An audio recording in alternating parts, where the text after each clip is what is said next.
L'Europe, il lui manque deux choses. C'est un pouvoir politique qui, effectivement, définisse une vraie politique de sécurité et de défense, parce que ce qu'on a fait jusqu'à présent, à l'époque de M. Solana ou maintenant avec Mme Mogherini, ce sont des stratégies européennes, mais qui ne permettent absolument pas de définir un outil de défense. Et le gros manque de l'Union européenne aujourd'hui, eh bien, c'est son déficit démocratique.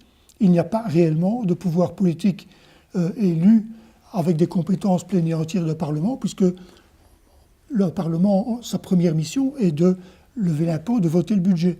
Et c'est ce que ne fait pas le Parlement européen. Et il n'y a pas non plus de gouvernement européen responsable devant ce Parlement. Et donc, la défense européenne, pour le moment, ça reste un mythe. Ça reste l'affaire du Conseil européen, c'est-à-dire essentiellement le chef d'État et les ministres. Voilà, mais donc c'est justement l'organe qui n'est pas à même de définir réellement une défense européenne.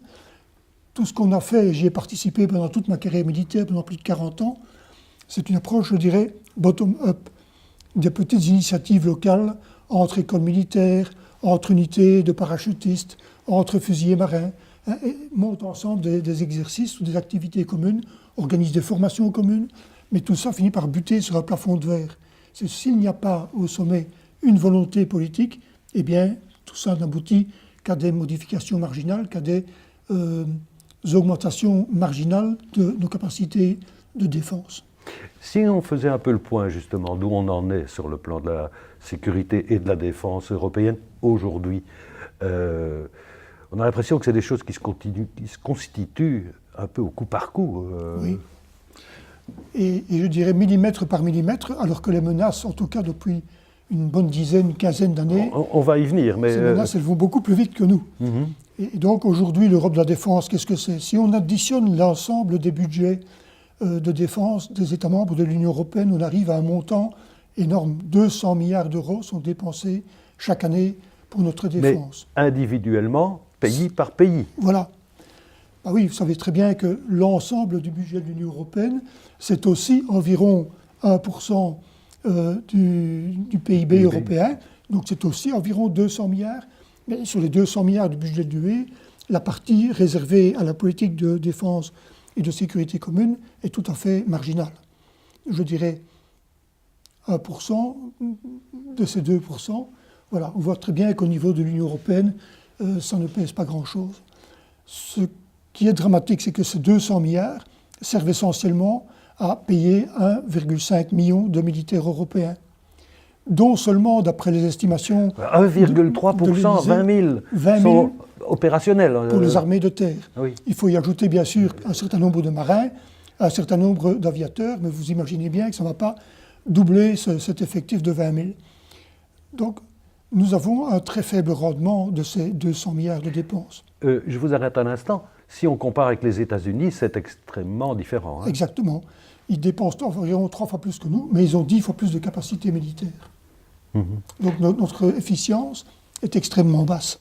Mais ça me renvoie à quelque chose que j'ai pensé en lisant votre ouvrage, c'est que c'est à la fois une sorte de rêve, d'idéal vers lequel on pourrait tendre, et en même temps, ça a un côté extrêmement pragmatique. Ce que vous nous dites là a un côté extrêmement pragmatique. Je veux dire que chacun dépense beaucoup pour arriver à faire très peu.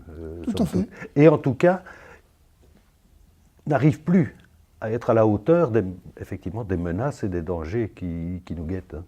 Tout à fait. L'OTAN, et j'ai participé avec le Premier ministre à l'époque où j'étais son conseiller en septembre 2014, j'ai participé au Conseil Atlantique. Et c'est là qu'a été prise formellement la décision de dire que les États membres de l'OTAN devraient en gros doubler leur budget de défense. Mais je crains fort que ça n'arrive qu'à doubler le gaspillage. Parce que tant qu'il n'y aura pas d'unité de décision politique, eh bien on continuera à investir de façon totalement désordonnée.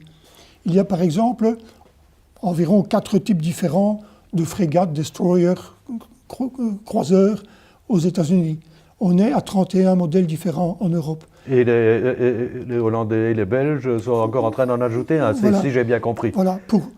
Donc on construirait quelques navires, alors que les Américains, quand ils décident de nouveaux modèles de navires, ils en construisent plus d'une centaine. Quand ils décident de construire un avion de combat, eh bien, ils en produisent quelques milliers d'exemplaires. Chez nous, nous avons, il y a quelques années, développé parallèlement l'Eurofighter ou Typhoon, le Rafale pour les Français et le Gripen pour les Suédois, Sabre, qui fait maintenant partie de British Aerospace. Bon, voilà.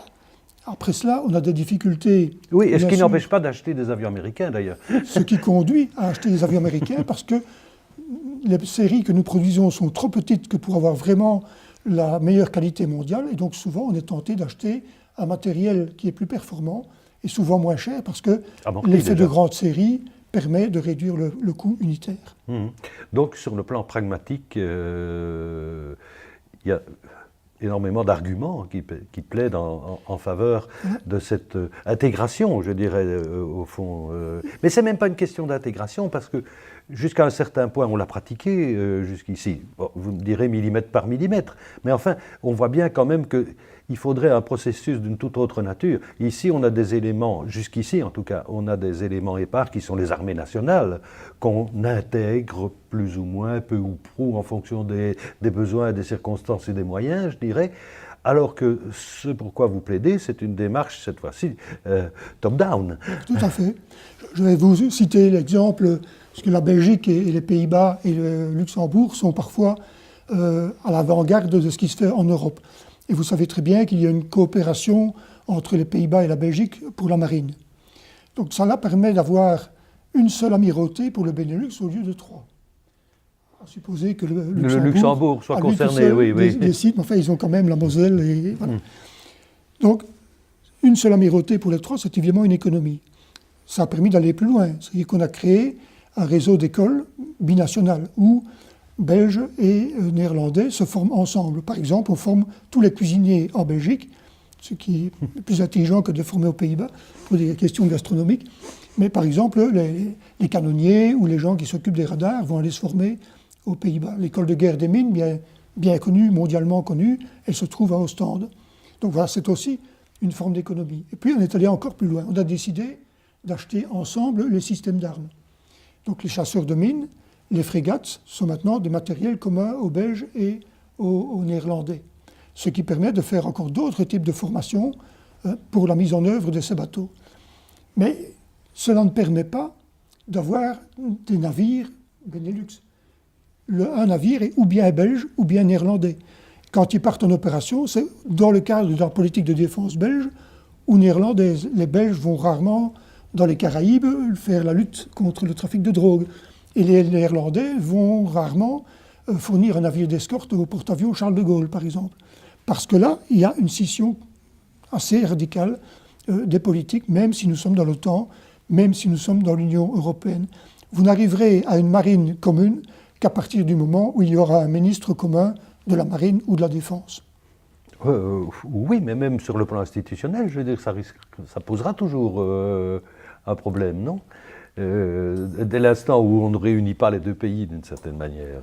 Il faut créer une structure fédérale au-dessus de ces deux pays. Vous connaissez sans doute l'histoire des États-Unis d'Amérique. Vous savez que 13 colonies ont décidé de s'émanciper. Confédération d'abord, hein ? Non, ils ont d'abord créé une armée. En 1775, devant la menace créée par les forces britanniques contre ces 13 colonies, la première décision qu'ils ont prise a été de désigner un commandant en chef, George Washington, lequel s'est bien sûr appuyé sur les 13 milices, mais a tout de suite mis en place une armée fédérale, dirons-nous. Qui n'était pas fédérale, qui était l'armée des États-Unis. Et puis, quelques mois plus tard, il a créé la marine commune. Et ce n'est que l'année suivante qu'il y a eu la déclaration de l'indépendance, en 1776. Et ce n'est qu'à partir de ce moment-là qu'on a élaboré une constitution confédérale. Et donc Washington a été contraint de faire toute cette lutte d'indépendance en devant avoir à chaque fois l'aval des 13 États, ce qui était extraordinairement compliqué, très peu efficace. Et donc, lorsqu'avec l'appui des Français, il a finalement amené les Britanniques à capituler, il s'est retiré, il a démissionné de ses fonctions et il s'est retiré dans sa ferme. Puis, le Congrès s'est rendu compte que les Britanniques, qui étaient toujours au Canada, c'est-à-dire pas tellement loin, risquaient de faire une contre-offensive. Et ils sont allés rechercher Washington. Et il leur a dit, je veux bien reprendre mes responsabilités à une condition, c'est de pouvoir élaborer, faire adopter une constitution fédérale. Parce que sans État fédéral, on n'arrivera pas à se défendre correctement. Et donc, il a obtenu cela. Il a encore fallu plusieurs années. Une quinzaine d'années, hein, tout ça. Voilà, pour arriver aux États-Unis d'Amérique avec l'ensemble des États. Mais c'est bien la preuve que s'il n'y a pas à un moment donné l'expression d'une volonté politique pour aller dans ce sens d'une fédération, on n'aboutira jamais à rien. Je crois qu'aujourd'hui, avec l'émergence d'un certain nombre de dirigeants autoritaires à la périphérie de l'Europe, la force du mouvement terroriste d'inspiration islamiste, les problèmes liés au climat, les matières premières, voilà, l'eau, etc. Il y a un tas de raisons objectives qui font que maintenant, l'Europe devrait être plus forte pour faire face à ces différentes menaces, parce qu'on se rend bien compte que même dans le domaine de la cybersécurité, chaque État individuellement ne peut pas arriver à faire face aux menaces, comme le font par exemple les États-Unis, en termes de budget, en termes de milliers de spécialistes que l'on peut mettre en place pour sécuriser nos infrastructures. Donc, si on veut être efficace dans tous ces domaines, il faut le faire ensemble.